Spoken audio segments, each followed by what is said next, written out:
hata kidogo, nasikia uchungu ndani ya moyo. Mambo yamekuwa mazito na siwezi peke yao, naona maumivu ndani ya moyo.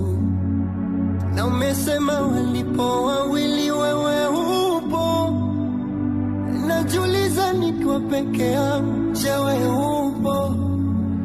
Ni kweli na imani, lakini kuna muda nachoka, na si kwamba sikuamini, na kuamini sana. Nimeomba, nimefunga na nimetoa sadaka, ila mambo yanayuma, fanya ima ujaraka, basi unambie